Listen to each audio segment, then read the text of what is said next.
마태복음 12장 33절부터 37절까지 함께 읽도록 하겠습니다. 시작. 나무도 좋고 열매도 좋다 하든지 나무도 좋지 않고 열매도 좋지 않다 하든지 알아. 그 열매로 나무를 아느니라. 독사의 자식들아, 너희는 악하니 어떻게 선한 말을 할 수 있느냐? 이는 마음에 가득한 것을 입으로 말함이라. 선한 사람은 그 쌓은 선에서 선한 것을 내고 악한 사람은 그 쌓은 악에서 악한 것을 내느니라. 내가 너희에게 이르노니 사람이 무슨 무익한 말을 하든지 심판날에 이에 대하여 신문을 받으리니 내 말로 의롭다함을 받고 내 말로 정죄함을 받으리라. 아멘. 최민식 배우가 출연을 했고요. 박찬욱 감독이 연출을 했던 영화 올드보이입니다. 명작입니다. 명작인데 내용을 들여다보면 굉장히 당혹스러운 영화입니다. 주인공 오대수는 부인과 딸과 함께 사는 평범한 사람입니다. 수다스럽고 술만 먹으면 이상한 행동을 하는 것 빼고는 특별한 것이 없는 그냥 평범한 성인입니다. 그런데 이 오대수가 어느 날 누군가의 의뢰에 의해서 조직 폭력배에게 납치가 되고 사설 감옥, 나라에서 운영하는 감옥 말고 사설 감옥에 갇혀서 무려 15년이나 보냅니다. 그 안에서 매번 만두만 먹었습니다. 그래서 그 올드보이의 최민식 씨가 만두 먹는 장면을 엄청나게 패러디가 많이 됐습니다. 15년 감옥에 있는 동안에 부인은 죽었고 딸은 이민 간 것으로 이렇게 알려졌습니다. 어디에 사는지 모릅니다. 오대수는 15년 후에 풀려나가지고 횟집에서 만나서 나중에 연인이 되는 젊은 요리사 미도와 옛 친구 노주환의 도움을 받아서 자기를 15년 동안 그 사설 감옥에 가둔 사람이 누구인지를 밝혀냅니다. 그리고 그가 왜 자기를 무려 15년 동안 그 사설 감옥에 가뒀었는지도 알게 됩니다. 이유는 이렇습니다.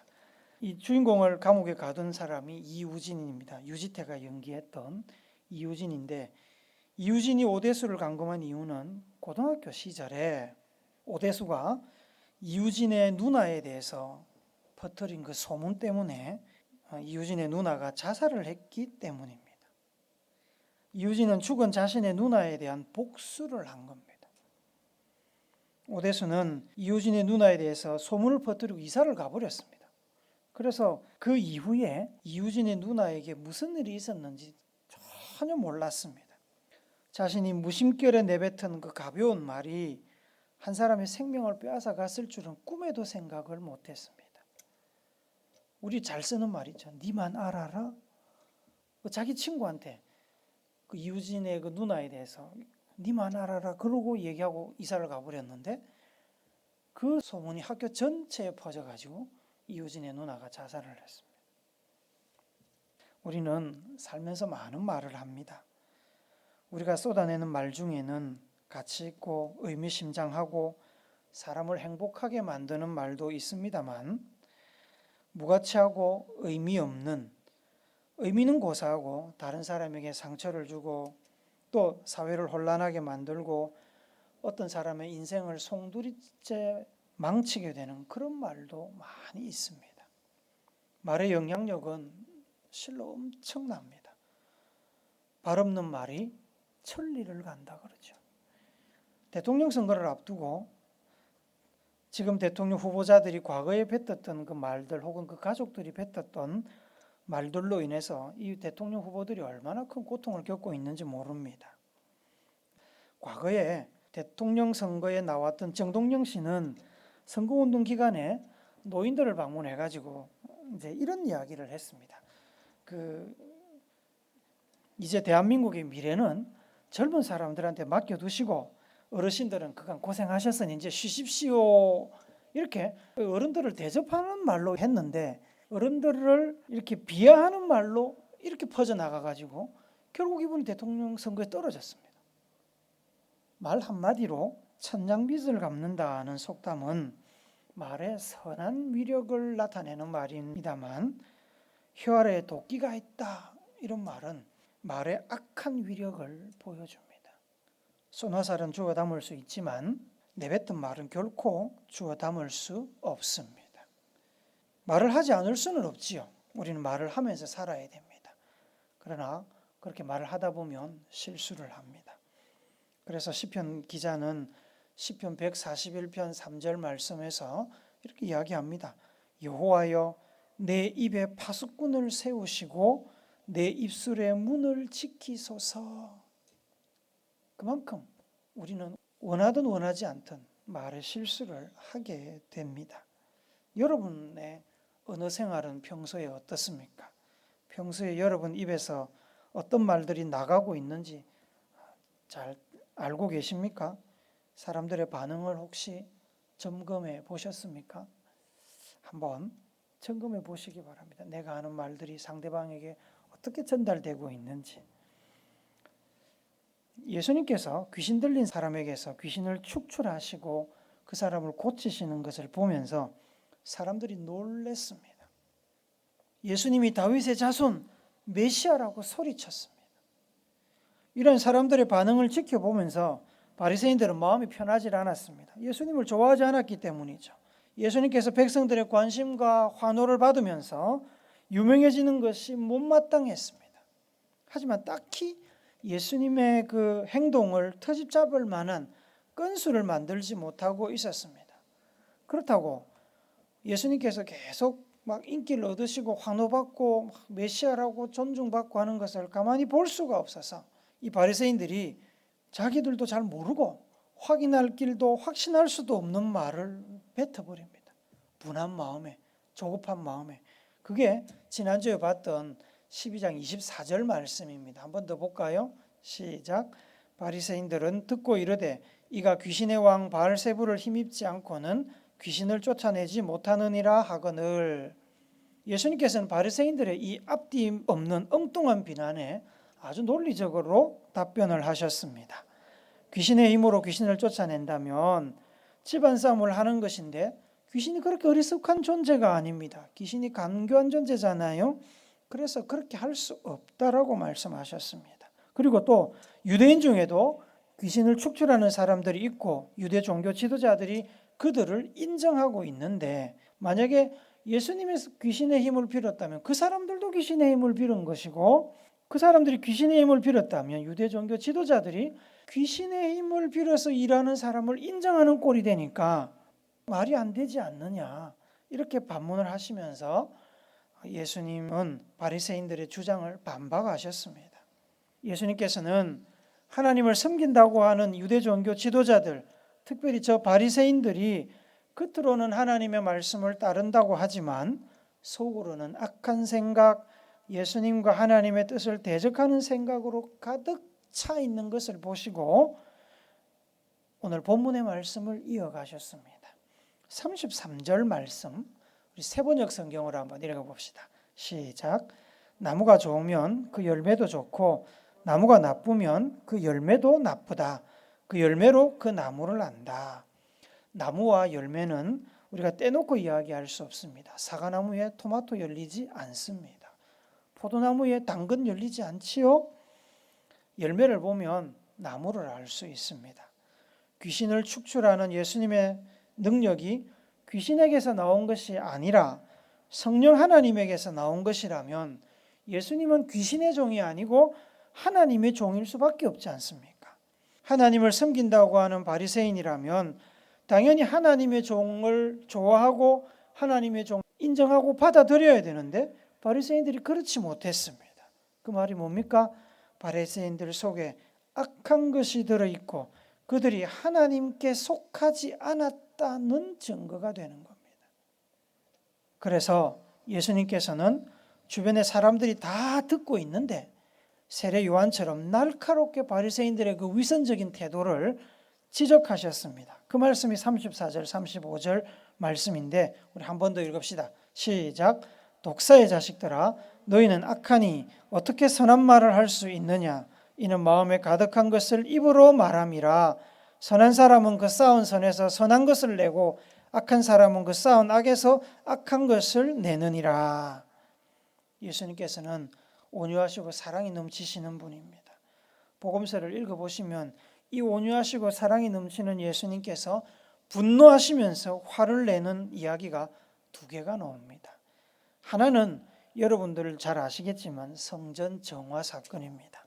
성전 마당에서 희생 제물을 팔면서 또 환전을 해주면서 사람들을 속이고 많은 이익을 취하던 그 장사꾼들을 보시고 분노하시면서 그 가판대를 뒤집어 엎으시는 장면 아시지요? 하나님의 집은 기도하는 집이 되어야 되는데 장사꾼들이 사람들을 속여서 이익을 챙기는 도둑의 소굴이 되었다고 한탄하셨습니다. 다른 하나는 예수님께서 특별히 이 종교 지도자들의 그 위선적인 태도에 대해서 분노하신 겁니다. 예수님께서는 서기관들과 바리새인들, 소위 종교 지도자들이라고 하는 사람들을 보고서 회칠한 무덤 같은 인간들이라고 매우 날카롭게 말씀을 하셨습니다. 듣는 사람 기분 팍 나빠지게 이야기하셨습니다. 겉으로는 아름다워 보이지만 속에는 죽은 사람의 뼈와 더러운 것이 가득한 것과 같다고 악담을 퍼부으셨습니다. 오늘 우리가 금방 읽었던 34절 35절도 같은 종류의 말씀입니다. 그들을 향해서 바리새인들을 향해서 독사라고 하십니다. 독사의 자식들. 여러분, 아담과 하와를 유혹해서 하나님을 의심하게 만들고 아담과 하와를 타락시킨 장본인이 뱀 아닙니까? 뱀, 독사, 뱀 똑같은 거지요? 하나님의 아들 예수님께서 하시는 일을 떼놓고 반대하고 비난하는 그들이 바로 뱀 편에 서서 하나님을 대적하는 겁니다. 그들이 바로 뱀의 자식들이고 하수인이고 종이라고 예수님께서 지금 막 대놓고 욕을 하시는 겁니다.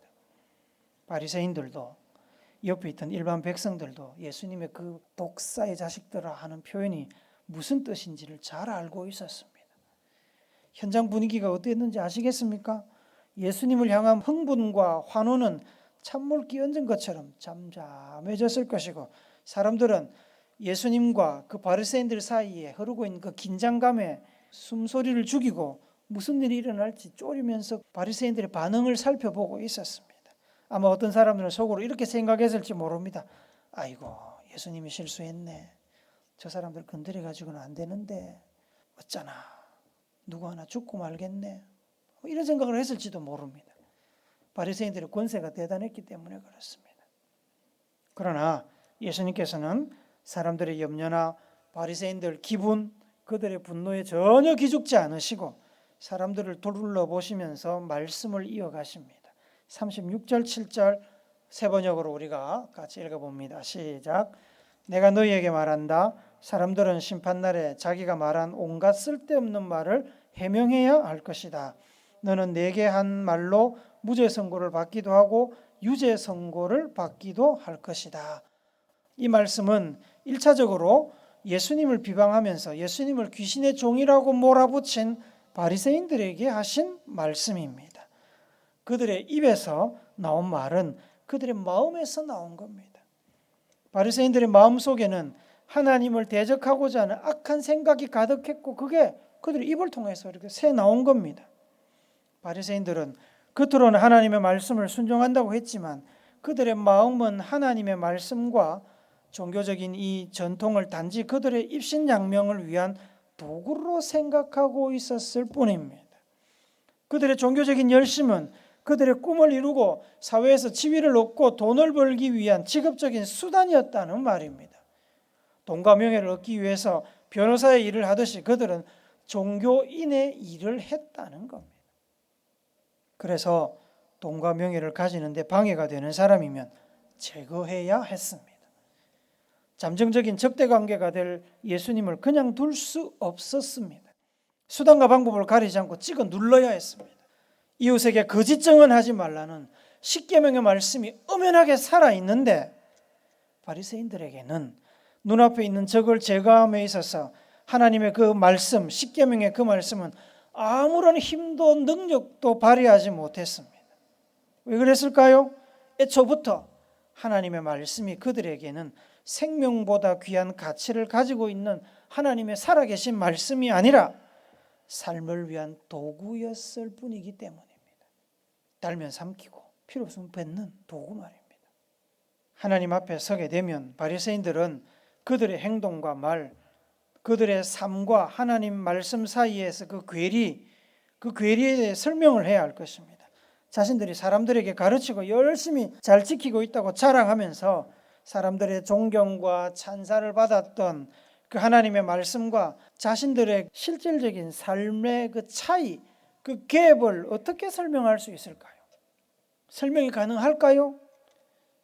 그들이 설명을 잘해서 하나님을 이해시킨다면 그들은 하나님의 칭찬을 받고 천국 가겠지요. 그러나 그들이 하나님을 이해시키지 못한다면 어떻게 되겠습니까? 정죄함을 받을 것이다. 유죄 판결 받을 것이다. 그들이 뱉은 말들, 순박한 백성들에게 했던 말들, 학생들을 가르치며 했던 말들, 특별히 예수님 하나님의 아들 메시아에게 했던 그 말들에 대해서 제대로 책임을 져야 할 것입니다. 하나님이 책임을 물을 것입니다. 예수님이 지금 그 이야기를 하고 있는 겁니다.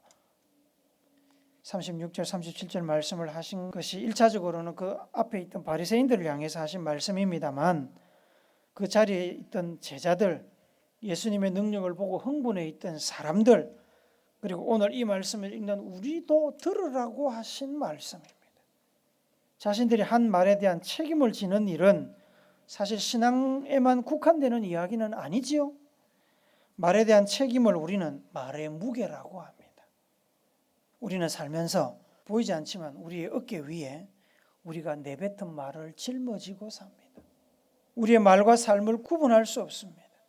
우리의 신앙과 삶을 떼놓고 생각할 수 없는 것과 똑같습니다. 서두에 소개했던 영화 이야기가 아니라도 우리는 말의 무게가 얼마나 무거운지 잘 알고 있습니다. 우리는 살면서 우리 어깨 위에 있는 말의 무게를 견디면서 살아야 됩니다.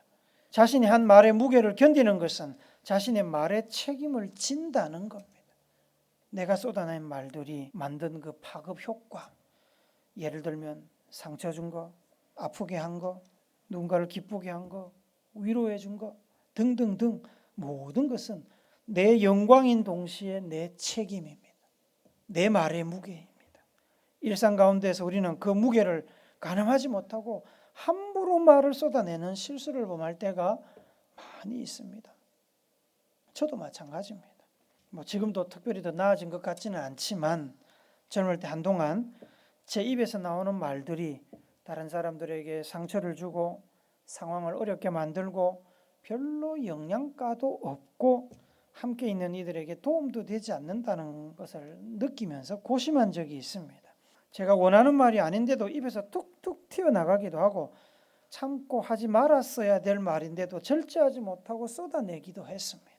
말이 뱉어지는 순간 이 말이 아닌데 라는 생각이 먼저 드는 경우도 많았습니다. 그러한 소모적이고 적절하지 않은 말들이 곧 저의 인격이 되었고 저의 실력, 저의 삶의 모습으로 형성되었습니다. 그 말들이 제 삶을 형성하는 중요한 요소가 되었다는 말입니다. 그렇게 중요한 말들이 실수로 통제되지 못해서 툭툭 튀어나가는 것을 보면서 많은 좌절을 경험하기도 했습니다. 잠언서 10장 19절 말씀을 우리가 같이 봅시다. 시작. 말이 많으면 허물을 면하기 어려우나 그 입술을 제어하는 자는 지혜가 있느니라. 잠언서 17장 28절도 봅니다. 미련한 자라도 잠잠하면 지혜로운 자로 여겨지고 그의 입술을 닫으면 슬기로운 자로 여겨지느니라. 특별히 대단한 것을 말해야 지혜로운 사람이라고 우리는 생각하지만 해야 할 말을 하고 하지 말아야 될 말을 하지 않는 사람이 지혜로운 사람이라고 성경이 말씀합니다. 간단해 보이지만 사실 쉬운 일이 아니지요. 신약 성경에는 그리스도인이 된 사람들의 행실에 관한 이야기가 많이 나옵니다.